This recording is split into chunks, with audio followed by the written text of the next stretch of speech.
சில புத்திசாலிகள் மட்டும் சினிமாவில் எடுக்கிற அந்த பணத்தை வேற இடத்துல இன்வெஸ்ட்மெண்ட் பண்ணி அதை வந்து பல மடங்கு பெருக்கிக்கிறதுன்னு ஒன்று இருக்குல்ல, அந்த வேலையை வந்து விஜய் வந்து சொல்ல முடியும். சென்னையிலேயே பல கல்யாண மண்டபங்கள் ப்ராப்பர்ட்டிகள் இருக்கு. இந்தியாவில் மட்டும் இல்லை, உலகம் முழுவதும் இருக்கு. விஜய் வித்யாசிரம்னு ஒரு ஸ்கூல் இருக்குன்றதே இப்போ தான் தெரிஞ்சிருக்கு. கல்யாண மண்டபம் கமர்ஷியல் காம்ப்ளெக்ஸாக மாற்றிருக்காங்க. இந்த மாதிரி நிறைய இருக்கு. தியேட்டர்கள் இருக்குன்றாங்க. ஃபுல்லாக ஒரு லிஸ்ட் கூடிய சீக்கிரம் வந்துடும் நினைக்கிறேன். விஜயோட ப்ராப்பர்ட்டி எவ்வளோ இருக்குன்றது. மகனை வந்து திட்டமிட்டு ஒரு ஸ்டாரா வந்து உருவாக்குறதுல பெரும் பங்கு அவருக்கு இருக்கு. அதன் மூலமா வந்த பணத்தை வந்து கேட்டீங்கன்னா அவர் வந்து எங்கெல்லாம் இன்வெஸ்ட்மெண்ட் பண்ணமோ அதை இன்வெஸ்ட்மெண்ட் பண்ணாங்க. எவ்வளோ 1000 கோடி சொத்து மதிப்புள்ள ஒரு நபராக இருப்பார். 100 கோடி 200 கோடி தான், 1000 கோடி சொத்துக்கள் உள்ள நபராக தான் இருக்கிறார். ஏற்கனவே செல்வம் வந்து மிதமிஞ்சி இருக்கு, புகழும் இருக்கு. மூணாவது அதிகாரத்தை கைப்பற்றணும் வர இந்த தேடல் தான் வரும்.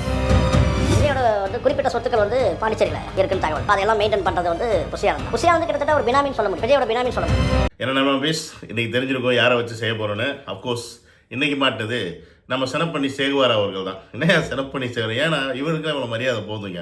இந்த ஆட்டுக்குட்டி அண்ணாமலை சும்மா இருக்க மாட்டாமல் விஜய் அவர்களுக்கு ஒரு இடம் இருக்குது, அந்த இடத்துல ஒரு ஸ்கூல் இருக்குது, அது விஜயோட ஸ்கூல்னு சும்மா ஒரு இதை கிளப்பி விட்டான். ஆனால் இடம் இருக்கிறது உண்மை, ஆனால் ஸ்கூல் அவர் பேரில் இருக்குன்னு கிளப்பி விட்டான். இஷ்டத்துக்கு வெறுவாயம் மேல்றதுக்கு அவள் போட்ட மாதிரி இஷ்டத்துக்கு அடிச்சு விட்றாங்க. பல 1000 கோடி சொத்து இருக்குது, கமர்ஷியல் மால் இருக்குது, கல்யாண மண்டபம் இருக்குது, இன்னும் எங்கெங்கெல்லாம் சொத்து இருக்குன்னு யாருக்குமே தெரியாது. அவ்வளோ கோடிகள் விஜய் சொத்து வச்சுருக்காப்புல அப்படின்னு என்னமோ இவன் பக்கத்தில் இருந்து இவன் தான் எல்லாத்தையும் பாத்திரம் போட்டு கொடுத்த மாதிரி பேசிக்கிட்டு இருக்கான். இன்றைக்கி இவன் தான் நம்ம செய்ய போகிறோம். ஸோ என்னுடைய சேனல் நீங்கள் யாராவது ஃபஸ்ட் டைம் வரீங்க அப்படின்னா சப்ஸ்கிரைப் பண்ணிவிட்டு பெல் பட்டன் ப்ரெஸ் பண்ணி ஷேர் பண்ணுங்கள். நீங்கள் கொடுக்குற லைக்ஸும் ஷேரும் தான் அந்த என்னுடைய சேனல் போய் எல்லாருக்கும் சேர்கிறதுக்கும் நம்ம தளபதி ஃபேன்ஸ்கிட்ட போய் சேர்கிறதுக்கும் ரொம்ப உபயோகமாக இருக்கும். அண்ட் எனக்கும் மோட்டிவேஷனாக இருக்கும் அப்படின்றத புரிஞ்சுக்கிட்டு அந்த சப்போர்ட்டை கொடுங்க. ஓகே, இப்போ இவன் என்னென்ன அக்யூசேஷன் வைக்கிறான்னு பார்த்தீங்கன்னா, விஜய் அவர்கள் வந்து ரொம்ப புத்திசாலி. அது புத்திசாலின்றதே அக்யூசேஷன் தான் நான் நினச்சிக்கிறேன். ஏன்னு கேட்டிங்கன்னா, இவன் சொல்கிற பாயிண்ட் அப்படி பணத்தை வந்து பயங்கரமாக இன்வெஸ்ட் பண்ணி அதில் பயங்கரமாக சம்பாரிச்சிட்டு இருக்காரு. அவங்க அப்பா வந்து இதெல்லாம் பயங்கரமாக பிளான் பண்ணி கொடுத்து விஜய் இந்த அளவுக்கு கொண்டு வந்திருக்காரு. அது மட்டும் இல்லாமல் விஜய் அவர்கள் வந்து பார்த்திங்கன்னா இன்றைக்கி பணம் பார்த்தாச்சு, அதுக்கப்புறம் பார்த்திங்கன்னா எல்லா செல்வாக்கையும் பார்த்தாச்சு. ஆனால் அவர் நினச்சதெல்லாம் செய்யணும்னா அதிகாரம் வேணும்ல, அந்த ஒரு விஷயத்துக்கு தான் இன்றைக்கி வந்து அரசியலில் இறங்கியிருக்காரு. ஸோ இதெல்லாமே பிளான் பண்ணி தான் பண்ணிகிட்டு இருக்காரு அவர் அப்படின்ற ஒரு விஷயத்தை வந்து பெருமையாக சொல்லாமல் விஜய் வந்து தாக்குற விதமாக பேசிகிட்டு இருக்காப்புல. இவன் சொன்ன விஷயத்தில் வேணால் ஒரு ஃப்ளோ இருக்குது. என்னன்னு பார்த்தீங்கன்னா, விஜய் அவர்கள் அஃப்கோர்ஸ் அவர் வந்து சின்ன வயசில் படித்து முடிச்சதுக்கப்புறம் படிச்சுக்கிட்டு இருக்கும்போது அவருக்கு படத்தில் நடிக்கணுன்ற ஆசை வந்திருக்குது. ஸோ படத்தில் நடிக்க ஆரம்பிக்கிறாரு. ஒரு குறிப்பிட்ட வயசில் அவருக்கு வந்து மக்களுக்கு நல்லது செய்யணும்னு ஆசை வந்திருக்காரு. மக்கள் அவருடைய ரசிகர் மன்றம் மூலிமா அந்த விஷயத்தை ஸ்டார்ட் பண்ணுறாரு. அந்த ரசிகர் மன்றத்தை வந்து விஜய் மக்கள் இயக்கமாக மாற்றுறாரு. ஸோ ஒரு காலகட்டத்துக்கு மேலே விஜய் மக்கள் இயக்கத்தில் இருந்து நம்ம வந்து வெறும் உதவிகள் மட்டும்தான் செய்ய முடியும், மக்களுக்கு வந்து பெருசாக நல்லது செய்ய முடியாது, அதற்கு அதிகாரம் வேணும். அப்போ அந்த அதிகாரம் இருந்தால் மட்டும்தான் அதை செய்ய முடியுன்றதுக்கு அந்த இடத்தை நோக்கி வந்து இன்றைக்கி அந்த அதிகாரத்தை நோக்கி போய்கிட்டு இருக்காரு. ஸோ அதற்கான கட்சியை ஆரம்பிச்சிருக்காரு. ஸோ இதில் தவறு ஒன்றும் கிடையாது. ஆனால் இவன் என்ன சொல்கிறான்னு பார்த்தீங்கன்னா, இது வந்து மக்களுக்கு நல்லது செய்யறது கிடையாது, மேலும் இவருடைய பணத்தை சம்பாதிச்சுக்கிறதுக்கு ப்ளஸ் இவர்கிட்ட இருக்க அந்த சொத்துக்களை பாதுகாத்துக்கிறதுக்கு அப்படின்ற மாதிரி விஷயத்தை தான் இந்த இடத்துல பதிவு பண்ணுறாங்க. அவருக்கு முதல்ல அவ்வளோ சொத்து இருக்கானே தெரியாது ஃபர்ஸ்ட் ஆஃப் ஆல். ஏன்னா அவருக்கு இருக்கிறது ஒரு நீலாங்கரையில் ஒரு வீடு, பனையூரில் ஒரு வீடு, பனையூரில் ஒரு ஆஃபீஸு, அதுக்கப்புறம் இன்னொரு பில்டிங் இருக்குன்ற மாதிரி கேள்விப்பட்டிருக்கோம். இருக்கிற சொத்துக்கு பணம் கண்டிப்பாக ஒரு 4-5 ப்ராப்பர்ட்டி வாங்கி வச்சுருப்பார், இல்லைன்னு சொல்ல முடியாது. அதே மாதிரி 4-5 காரும் வச்சுருப்பார். ஏன்னா அவருக்கு வந்து விஜய் வந்து கார்னால் ஒரு கிரேஸு. அவர் என்ன கார் ஃபஸ்ட் மாடல் வருதோ அந்த காரை வாங்கிடுவார். பட் அந்த கிரேஸ் இன்னமும் இருக்குமான்னா நமக்கு தெரியாது. ஏன்னா சில பேருக்குலாம் வந்து அந்த கார் வாங்குற அந்த கிரேஸ் இருக்கும். உதாரணத்துக்கு இப்போ அஜித் குமார் எடுத்துக்கிட்டேன்னு வச்சுக்கோங்களேன், அவருக்கு எப்படி இந்த வயசில் ரேசிங் பண்ணுற ஏஜ் இல்லைனாலும் அவருக்கு இருக்க அந்த பேஷனுக்கு இப்போயும் ரேசிங் பண்ணுறாரு. புரியுதுங்களா? ஸோ அந்த மாதிரி விஜய் அவர்களுக்கும் உங்கள் காரை மாற்றக்கூடிய அந்த பேஷன் இருக்கலாம். ஸோ இப்போ ரீசெண்டாக லெக்ஸஸ்ன்னு ஒரு காரை கூட வாங்கியிருக்காரு. ஸோ ரோல்ஸ் ராய்ஸு கொடுத்துட்டு ஐ திங்க் ஸோ. அப்போ அந்த மாதிரி அவருக்கு அந்த கிரேஸ் இருக்கலாம், அது அவருடைய தனிப்பட்ட விருப்பம். ஆனால் இதெல்லாம் திட்டமிட்டு தான் செய்கிறாங்க அப்படின்னா, திட்டமிட்டு செய்கிறதுன்றது வந்து எல்லாருக்குமே சாத்தியப்படாது. இதை திட்டமிட்டு எல்லாத்தையும் செய்யணும் அப்படின்னா அது எல்லாருக்குமே அது சாத்தியப்படாது. ஏன்னா திட்டமிடல் அப்படின்றது அவ்வளோ ஈஸி கிடையாது. அந்த திட்டமிட்ட மாதிரியே எல்லாமே நடக்கணுமான்னு கேட்டால் அதுவும் நடக்காது. ஏன்னா சில பேருக்கு அது நடக்கும், சில பேருக்கு நடக்காது. So Vijay is one of the person. அவர் வந்து பல இடையூறுகள் வந்தாலும் பல சிக்கல் வந்தாலும் அதை வந்து கடந்து வந்து அவர் வந்து இந்த ஒரு அவருடைய திட்டமாக என்ன நினைக்கிறாரோ, அவருடைய செயலாக என்ன நினைக்கிறாரோ அதை செய்கிறதுக்கான ஒரு இடத்துக்கு வந்திருக்காரு. ஏன்னா சும்மா சாதாரணம் இல்லையே. நீங்கள் சொன்ன மாதிரி அவர் புத்திசாலி தான். கொள்ளையடிச்சு ஒன்றும் பணத்தை வந்து இன்வெஸ்ட் பண்ணலையே, அவர் சம்பாதிக்கிறாரு, கஷ்டப்பட்டு சம்பாதிச்ச பணத்தை இன்வெஸ்ட் பண்ணுறாரு. ஏன்னா அவருடைய ஐடியாலஜியே வந்து ஒரு குறிப்பிட்ட காலத்துக்கு மேலே நம்ம வந்து மக்களுக்கு சேவையில் இறங்கணுன்ற ஐடியாலஜியில் இருக்கிறவர் என்ன பண்ணுவார்னா, ஒரு சினிமா துறை மூலிமா வரக்கூடிய பணத்தை பல தொழில்களில் அவர் முதலீடு பண்ணலாம். ஏன்னா சினிமா முடிஞ்சதுக்கப்புறமா அவருக்குன்னு ஒரு வருமானம் வேணும் அப்படின்னா அந்த வருமானம் எங்கேருந்து வரும்? ஸோ இந்த இடத்துலேருந்து வரணும். அப்போ அதற்கு இன்வெஸ்ட்மெண்ட் செஞ்சு தான் ஆகணும். சும்மா வந்து நான் சினிமாவில் சம்பாரித்த காசை கொண்டாந்து எல்லாத்தையும் நான் மக்கள் சேவையில் கொண்டாந்து முடிச்சு விட்டு இவரும் போண்டி ஆகி போகிறதுக்கா? அப்படி வரமாட்டாங்க. அப்படி போண்டி ஆகி போகிறவங்க அது வேறு, அது தானமாக செஞ்சுட்டு போயிடுவாங்க. பட் அரசியல் அப்படின்ற ஒரு விஷயத்துக்குள்ளே இறங்கிட்டார் அப்படின்னா அதற்கு என்ன செய்ய வேண்டியிருக்கு, என்ன மாதிரியான வேலைகள்லாம் செய்யணும் அப்படின்னு அவருக்கும் தெரியும். அப்போ அதற்கு பணம் எந்த அளவுக்கு ஒரு பிரதானமான ஒரு விஷயம் அப்படின்றது தெரியும்.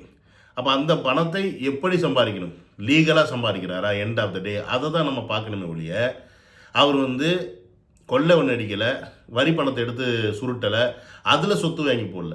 அவருடைய சொந்த காசு, அவர் சம்பாதிச்ச பணத்தில் இருந்து அவர் வந்து இன்வெஸ்ட் பண்ணியிருக்கலாம். இன்றைக்கி அந்த பணம் ரிட்டர்ன் அவருக்கு கிடைக்கும்போது அது அவருடைய அரசியல் தேவைகளுக்கு பூர்த்தி செய்யப்படும்.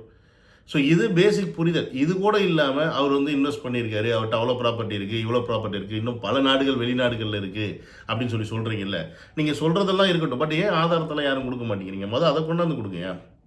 இப்போ எப்படி அண்ணாமலை வந்து விஜயோடைய ஸ்கூலுன்னு சொல்லி வந்து சொன்னாப்புல மீட்டிங்கில் பேட்டியில், ஆனால் எண்டில் என்ன சொல்கிறாப்புல, பார்த்தீங்களா இந்த இடத்த வந்து லீஸு கொடுத்துருக்கான்னு சொல்லிட்டு அதை தான் டாக்குமெண்ட்டாக காட்டுறாப்புல.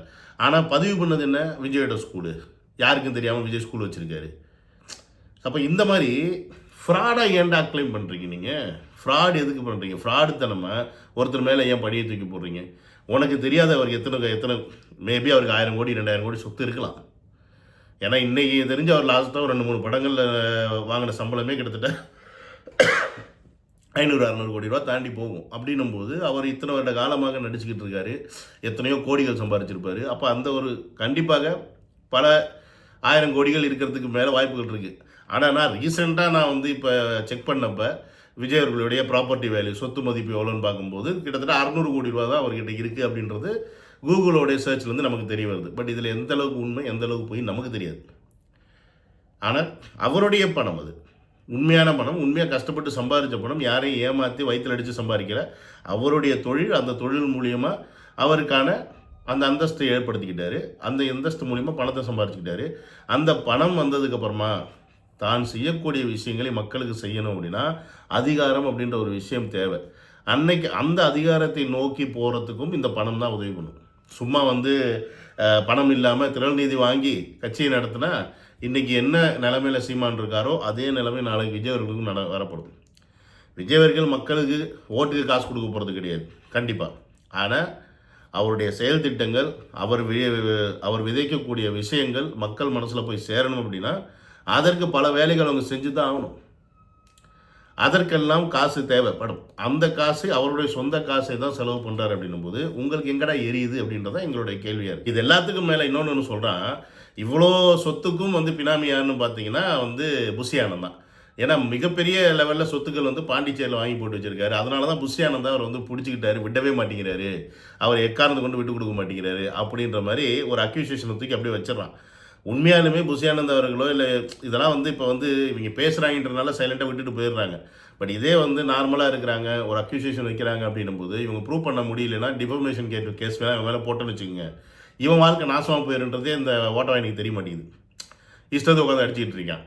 அதனால் இந்த மாதிரி நாதாரிங்க என்னெல்லாம் சொல்லுதுங்களோ அதை வந்து நிறைய பேர் நம்பிக்கிட்டு என்ன விஜய் இந்த மாதிரி நிறைய காசு சம்பாதிச்சு வச்சுருக்காரோ, ஆமாம் இவ்வளோ கோடி வச்சுருக்காரோ அப்படின்லாம் வந்து யோசிக்கிறவங்களாம் இருப்பாங்க.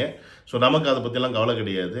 நம்மளுடைய ஒரே நோக்கம் தளபதி அவர்கள் தமிழ்நாட்டுக்குடைய மக்களுக்கு நல்லது செய்ய வந்திருக்காரு.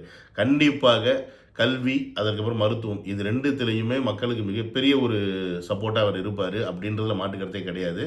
ஸோ அதனால் என்னுடைய ஆதரவு எப்பவுமே தளபதிக்கு இருக்கும்.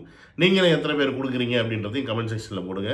இந்த மாதிரி எவனாவது ஒருத்தர் சிக்கனா அப்படின்னா நம்ம ஆஃப்கோர்ஸ் வச்சு செய்கிறதுன்றதில் நம்மளுடைய சேனலில் முதலாய கடமையாக இருக்கும் அப்படின்றதையும் மறக்காமல் மனசில் வச்சுக்கோங்க.